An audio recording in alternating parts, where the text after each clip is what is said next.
Bismillahirrahmanirrahim. Assalamu alaikum. Today we are going to discuss about spiral cleavage or determinate cleavage. आज का हमारा तीसरा lecture है kingdom animalia का। तो इसमें हम देखेंगे कि स्पाइरल, क्योंकि हमने आज डिस्कस करना है प्रोटोसोम और डिटारासोम, तो इसमें एक टर्म आएगी क्लीवेज की। तो स्पाइरल क्लीवेज क्या है, या डिटरमिनेट क्लीवेज क्या है, और रेडियल क्लीवेज क्या है, या इनडिटरमिनेट क्लीवेज क्या है। तो ये बहुत ही इंपॉर्टेंट शॉर्ट क्वेश्चन है एग्जाम के पॉइंट ऑफ व्यू से। तो सबसे पहले हम बात करते हैं स्पाइरल क्लीवेज की। तो स्पाइरल क्लीवेज जब गैमीट फ्यूजन होती है, फर्टिलाइजेशन के रिजल्ट में ज़ाइगोट की फॉर्मेशन होती है। ठीक है, तो ज़ाइगोट बनता है। तो ज़ाइगोट क्या है, ये एक सेल है। ठीक है, ज़ाइगोट क्या है, ये एक सेल है। अब जब एक सेल डिवाइड करेगा, एक से दो सेल बनेंगे, दो से चार बनेंगे, चार से आठ बनेंगे, आठ से 16 सौ और बनते जाएंगे। तो जब आपके पास आपको यहाँ पे नज़र आ रहा होगा कि ये क्या बने, चार सेल बने। तो ये चार सेल क्या है, एक दूसरे के ऊपर एग्जैक्टली फिट नहीं हुए। ठीक है, क्या है, थोड़ी सी ओब्लीक ओब्लीक पड़े हुए, टेढ़े पड़े हुए, एक दूसरे के ऊपर एग्जैक्टली फिट नहीं हुए, बल्कि क्या है, थोड़े से टेढ़े पड़े हुए। अगर मैं यहाँ पे लाइन ड्रॉ करूँ, ये देखो, अगर मैंने लाइन लगाऊँ तो ये क्या है, थोड़ी सी ओब्लीक लाइन आ रही है, टेढ़ी आ रही है। मीन के आप ये कह सकती हो कि जो ये सेल है एक दूसरे के ऊपर फिट नहीं हुए, ये इस तरह पड़े हुए। अगर ये दो सेल थे तो अब जो ऊपर सेल पड़ेंगे ये क्या करेंगे, थोड़े से टिल्ट होके पड़ेंगे, टेढ़े होके ऊपर फिट होंगे। तो डैट्स वाई ये क्लीवेज कौन सी कहलाती है, स्पाइरल क्लीवेज।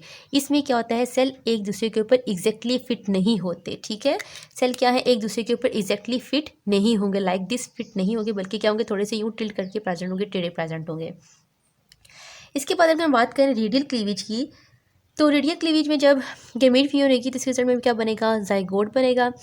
अब ज़ाइगोट क्या है, सिंगल सेल है, एक सेल से दो सेल बने, दो से चार बने, चार से आठ बने, आठ से 16 सौ और बनते जाएंगे। तो इसमें क्या हुआ कि जो आपके पास सेल्स हैं ये क्या हुए, ये एक दूसरे के ऊपर एग्जैक्टली फिट हुए। ठीक है, आपके पास जो सेल आए वो क्या थे, वो एक दूसरे के ऊपर एग्जैक्टली फिट हुए। मीन के अगर अब यहाँ पे मैं लाइन ड्रॉ करूँ तो ये क्या है, बिल्कुल वर्टिकल है ये। अब ये क्या है, एक दूसरे के ऊपर एग्जैक्टली फिट हुए। तो ऐसी क्लीवेज को हम क्या बोलते हैं, रेडियल क्लीवेज बोलते हैं। अब इसमें जो सेल्स होते हैं वो क्या होते हैं, वो डिटर्मिनेट होते हैं। ठीक है, डिटर्मिनेट वर्ड कहाँ से लिखा, डिटरमाइन से। ठीक है, मीन के इनको पता होता है, इन्होंने डिसाइड किया होता है, इनको अपनी फेट पता होती है, इनको अपनी डेस्टिनेशन पता होती है। तो डिटर्मिनेट क्लीवेज में क्या होगा कि इन सेल्स को पता होता है कि इन सेल्स ने क्या बनाना है फ्यूचर में। तो फॉर एग्जाम्पल मैं कहती हूँ कि ये एक सेल है, इसने क्या बनाना है, ब्रेन बनाना है। सपोज इसने बनाना है हार्ट बनाना है। ठीक है, इस सेल ने स्टमक बनाना है, इस सेल ने किडनी बनानी है या लीवर बनाना है। ठीक है, मतलब अब हर सेल को क्या है, उसको अपना फंक्शन पता है कि मैंने क्या चीज़ बनानी है, कौन सा ऑर्गन बनाना है, कौन सा फंक्शन परफॉर्म करना है। तो इसको हम क्या बोलते हैं, डिटर्मिनेट क्लीवेज बोलते हैं। अगर मैं ये सेल एक निकाल दूँ, ठीक है, अब ये चार सेल थे तो यहाँ पे मैं एक सेल अलग कर लेती हूँ, पीछे रह जाते हैं, तीन सेल रह जाते हैं। ठीक है, इसको मैं क्रॉस लगा देती हूँ। ये अब पीछे क्या रह गया, तीन सेल रह गए, मैंने एक सेल निकाल दिया। अब इसने क्या बनाना था, ब्रेन बनाना था। अब जब मैंने इसे निकाल दिया तो हो सकता है इन सेल्स की क्या हो जाए, ग्रोथ स्टॉप हो जाए, ये कंप्लीट इंडिविजुअल न बने। अगर बन भी जाए तो हो सकता है उसमें क्या हो जाए, एबनॉर्मलिटी आ जाए। एबनॉर्मलिटी तो ऑब्वियसली आएंगी क्योंकि ब्रेन जो नहीं बनेगा। तो क्या होगा कि अगर मैं यहाँ से एक सेल निकाल भी दूँ तो बाकी जो सेल्स हैं हो सकता है उनकी ग्रोथ स्टॉप हो जाए, या फिर क्या हो सकता है जो इंडिविजुअल होगा वो एबनॉर्मल होगा। इसी तरह हम जब बात करते हैं रेडियल क्लीवेज में या इनडिटरमिनेट क्लीवेज में, तो इनमें इन सेल्स को नहीं पता होता, इनको अपनी डेस्टिनेशन नहीं पता होती, इनको अपना फेट नहीं पता होता, कि इनको अपनी किस्मत नहीं पता होती कि हमने आगे फ्यूचर में जाके क्या बनाना है। ये अनप्लान्ड होता है, क्योंकि यहाँ पे क्या होता है, प्लानिंग हुई हुई होती है। तो यहाँ पे फॉर एग्जाम्पल मैं यहाँ पे एक सेल को अलग कर देती हूँ, तो हो सकता है ये सेल क्या करे, कंप्लीट इंडिविजुअल बना दे, और बाकी जो तीन ही है हो सकता है वो भी क्या बनाए, एक कंप्लीट एक नॉर्मल इंडिविजुअल बनाए। तो ऐसी क्लीवेज को हम क्या बोलते हैं, इनडिटरमिनेट क्लीवेज बोलते हैं। होप सो ये वाला जो टॉपिक है छोटा सा क्लियर हो गया। ये बहुत इंपॉर्टेंट है, बोर्ड के पॉइंट ऑफ व्यू से शॉर्ट क्वेश्चन लाजमी पूछा जाता है। अब नेक्स्ट आता है, हमने पिछले लेक्चर नंबर 2 में डिस्कस किया था टिप्लोब्लास्टिक एंड डिप्लोब्लास्टिक एनिमल, दो ग्रुप। तो आज हमने टिप्लोब्लास्टिक को फर्दर आगे लेके चलना है। ठीक है, ये जो आज हम पढ़ेंगे प्रोटोसोम और ड्यूटेरोसोम, दो ग्रुप को, ये हम टिप्लोब्लास्टिक एनिमल की फर्दर आप कह सकते हो डिवीजन है, फर्दर उनको क्लासीफाई किया गया हुआ है। तो डिप्लोब्लास्टिक और डिप्लोब्लास्टिक का हमने बोला था कि उसमें क्या होती है, डिप्लोब्लास्टिक में 2 जर्म्स ले होती हैं और डिप्लोब्लास्टिक में 3 जर्म्स ले होती हैं। इसकी बेस पे हमने इनमें क्लासीफाई किया था। तो आज हमने यहाँ पे जो ये दोनों कैरेक्टरिस्टिक्स हैं प्रोटोसोम की ड्यूटेरोसोम में, तो इनको हम किस में होंगे, ये कौन से ऑर्गेनिज्म होंगे, ये टिप्लोब्लास्टिक होंगे। ठीक है, इनको हमने आगे फर्दर क्लासीफाई किया।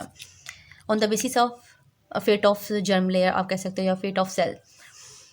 तो हम बात करते हैं सीरीज ऑफ प्रोटीरोस्टोमिया एंड ड्यूटेरोस्टोमिया। इनको हम प्रोटोसोम्स भी कहते हैं और इनको हम ड्यूटेरोसोम भी कहते हैं। सबसे पहला पॉइंट है क्लीविज।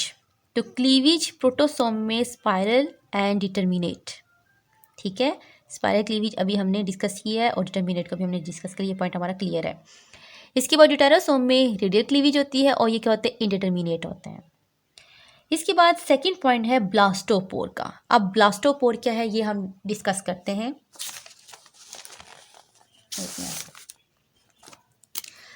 हमारे पास क्या है, एक सेल है, सेल डिवाइड होके 2 सेल बने, ठीक है। 2 से 4, 4 से 8, 8 से 16 सो ऑन करते जाओ। आपके पास क्या बना, एक बॉल ऑफ सेल बना, ठीक है। जब बॉल ऑफ सेल बना, इसको हमने क्या नाम दिया, मरूला का, ठीक है। इसको हमने क्या नाम दिया, मरूला का। अब ये बॉल ऑफ सेल क्या करेंगे, यहाँ पे सेल अरेंज होना शुरू हो जाएंगे, ठीक है। यहाँ पे सेल क्या हुए, अरेंज होना शुरू हो गए। मैं ये सेल की एक साइड दिखा रही हूँ, ठीक है। अरेंज होना शुरू हो गए।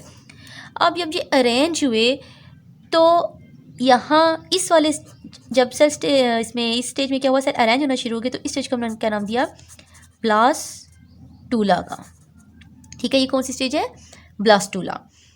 अब ये जो सेल अरेंज होना शुरू हो गए, इस स्टेज को हमने नाम दिया ब्लास्टूला का।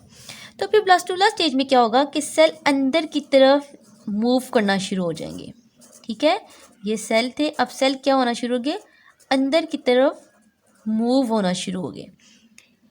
अब ये जो अंदर खाली जगह बनी, इसको हमने क्या बोला, ब्लास्टोसील, ठीक है। सील कैविटी, ब्लास्टूला वाली।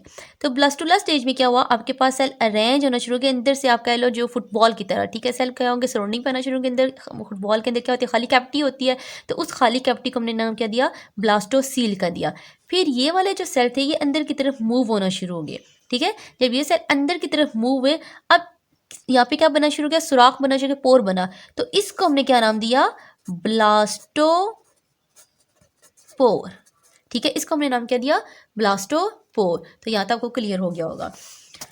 तो यहाँ पे क्या कह रहा है जी, ब्लास्टोपोर। तो ब्लास्टोपोर से क्या होती है, माउथ फॉर्मेशन होती है, ठीक है। ब्लास्टोपोर से क्या हुई, माउथ फॉर्मेशन हुई। अब जो प्रोटोसोम्स होते हैं, इनमें सबसे पहले क्या बनता है, माउथ बनता है, बाद में एनस बनता है, ठीक है। फर्स्ट क्या होती है, माउथ फॉर्मेशन होती है, लेटर ऑन एनस फॉर्मेशन होती है। तो अब देखो, जब ब्लास्टोपोर, ये अब आपके पास ये जो बाहर वाली है ये क्या है, ये एक्टोडर्म है, ठीक है। और ये जो अंदर वाली है इसे क्या बोलते हैं, एंडोडर्म, ठीक है। ये 2 लेयर हैं। तो जब आप ये कह सकते हो कि जो बाहर वाली लेयर है अंदर की तरफ जाना शुरू होगी, तो वहाँ पे ये आप सुराख बना, एक पोर बना, इसको हमने नाम कह दिया ब्लास्टोपोर। तो अब ये पोर क्या क्या करेगा, इसका ये वाला पोर का एंड है, ये क्या बनाएगा, माउथ फॉर्मेशन देगा प्रोटोसोम के अंदर। तो प्रोटो का मतलब होता है,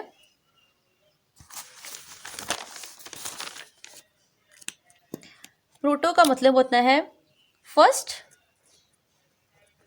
एंड स्टोम कहते हैं माउथ को। तो इनके अंदर क्या होगा, पहले माउथ फॉर्मेशन होगी, ठीक है। इसी तरह ड्यूटेरोसोम में क्या होता है, ब्लास्टोपोर से एनस फॉर्मेशन होती है, ठीक है। अब ड्यूटेरोसोम, ड्यूटेरो कहते हैं सेकंड को, ठीक है। ओस्टोमा मीन माउथ। अब इसमें क्या होगा, सेकंड माउथ मीन के माउथ बाद में बनेगा, पहले क्या होगी, एनस फॉर्मेशन होगी, लेटर ऑन माउथ फॉर्मेशन होगी, ठीक है। होप सो यहाँ तक आपको क्लियर हो गया होगा। नेक्स्ट आ जाता है आपके पास मीजोडर्म फॉर्मेशन। कि मीजोडर्म इनमें अंदर कैसे बनते हैं, क्योंकि हमने बात की कौन से एनिमल्स हैं, ये ट्रिप्लोब्लास्टिक एनिमल है। तो ट्रिप्लोब्लास्टिक में क्या होती है, 3 लेयर होती हैं, 2 तो हमने डिस्कस कर ली, एक्टोडर्म एंड एंडोडर्म। अब तीसरी लेयर कैसे बनेगी, ठीक है। तो कहते हैं जो मीजोडर्म की फॉर्मेशन होगी प्रोटोसोम के अंदर, वो होगी लिप ऑफ ब्लास्टोपोर, ठीक है। किसके थ्रू होगी, वो ब्लास्टोपोर के लिप से होगी। अब ये जो ब्लास्टोपोर था हमारे पास, ये वाला, ये क्या था, ब्लास्टोपोर। अब ये जो ब्लास्टोपोर है, ये इसका जो ओपनिंग है, ये वाली लाइन है, ये क्या है, इसके लिप है। तो ये क्या कहलाते हैं, लिप ऑफ ब्लास्टोपोर। तो अब यहाँ पे इससे क्या होगी, मीजोडर्म, ये सेल अंदर की तरफ मूव करेंगे और यहाँ पे क्या बनना शुरू होगी, मीजोडर्म इस तरह बनना शुरू होगी। इधर भी क्या बनेगी, मीजोडर्म बनेगी। अब सेल अंदर की तरफ अरेंज होना शुरू हो गए, मूव करना शुरू हो गए, तो इन्होंने क्या बनाई, मीजोडर्म बनाई। तो यहाँ पे क्या बन गई, मीजोडर्म बन गई। अब ड्यूटेरोसोम में क्या होगा कि इनके अंदर मेसोडर्म कैसे बनेगी, इनके अंदर मेसोडर्म की फॉर्मेशन होगी थ्रू वॉल ऑफ डेवलपिंग गट। अब ये जो एंडोडर्म है इसको हम क्या बोलते हैं, आर्चिंट्रॉन भी कहते हैं, ठीक है, इसको हम क्या बोलते हैं, आर्चिंट्रॉन, एंडोडर्म प्लस गट, ये इसको हम सारे नाम देते हैं। अब इसकी क्या होगी, जो ये आपके पास गट है, ये गट की वॉल बाहर की तरफ मूव करना शुरू कर देगी, इस तरह एसल अरेंज होना शुरू हो जाएंगे, ये इधर भी इस तरह करके। अब ये क्या बन गई, मेसोडर्म बन गई, ठीक है। अब चौथा करेक्टर आ जाता है सिलोम का, कि अब इनके अंदर सिलोम फॉर्मेशन कैसे होगी। तो कहते हैं सिलोम बनेगा बाय स्प्लिटिंग ऑफ मेसोडर्म, कि जब मेसोडर्म स्प्लिट होगी, अलग होगी। अब हम यहाँ मेसोडर्म को बाय ले आते हैं, ठीक है। अब मेसोडर्म क्या करेगी, वैसे तो फॉर एग्जांपल मैं कहूँ कि आपके पास ये क्या थी, ये आपके पास है एक्टोडर्म है, ठीक है, ये आपके पास है मेसोडर्म है, और फिर ये आपके पास है एंडोडर्म, ठीक है। 3 लेयर होगी, एक्टो, मीजो, एंडो, तीनों लेयर्स होंगी।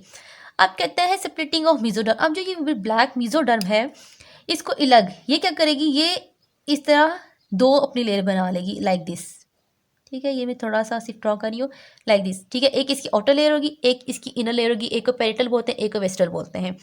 अब ये जो खाली जगह अंदर बनी, ठीक है, मेसोडर्म के अंदर जो कैविटी बनी, इस खाली जगह को, इस कैविटी को हम क्या नाम देते हैं, सिलोम का नाम देते हैं। तो सिलोम फॉर्मेशन होगी कि आपके पास कैसे बनी, कि स्प्लिट ऑफ मिडोजर्म, जब मिडोजर्म क्या हुई, 2 लेयर, इसे 2 लेयर में डिवाइड होगी, स्प्लिट हुई, तो इसे हमने क्या बोला, सिलोम बोला। इस फिनोमेना को हम क्या बोलते हैं, सीजोसिलोस, ठीक है, SCHI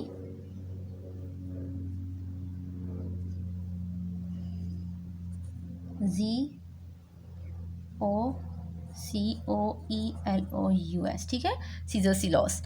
अब सीजो का मतलब क्या होगा, स्प्लिट, ठीक है, सिलोम, कि आपके पास क्या है कि मेसोडर्म के स्प्लिटिंग की वजह से आपके पास सिलोम बना। अब ड्यूटेरोसोम में सिलोम फॉर्मेशन कैसे होती है, तो ड्यूटेरोसोम में आउट पोचिंग ऑफ आर्चिंट्रॉन। अभी आर्चिंट्रॉन को हमने कहा था, ये जो एंडोडर्म का दूसरा नाम है, इसको हम क्या बोलते हैं, आर्चिंट्रॉन भी बोलते हैं और गट भी बोलते हैं। अब आउट पोचिंग ऑफ आर्चिंट्रॉन, कि आपके पास ये जो क्या बनी थी, ये कैविटी बनी थी बाहर, ठीक है, मेसोडर्म बनी थी। अब मेसोडर्म के अंदर ये जो खाली जगह है, ये वाली, ठीक है, जब मैंने डॉट लगाया है, इसको हम क्या नाम देंगे, ये खाली जगह को सिलोम का नाम देंगे, ठीक है। ये कैविटी क्या हुई, सिलोम हुई। तो हम डैड साहब ने कहा कि आउट पोचिंग ऑफ आर्चिंट्रॉन, कि बाहर की तरफ पोचिस बने, ठीक है, बाहर की तरफ जो गट थे उसके पोचिस बने, वॉल ऑफ गट की वजह से पोचिंग बने, या आर्चिंट्रॉन की वजह से पोचिंग बने, सेल बाहर की तरफ माइग्रेट कर गए, तो उसमें जो कैविटी बनी इसको हमने क्या दिया, सिलोम का नाम दिया। तो इस फिनोमेना को हम क्या बोलते हैं, इंट्रोसिलोसिस,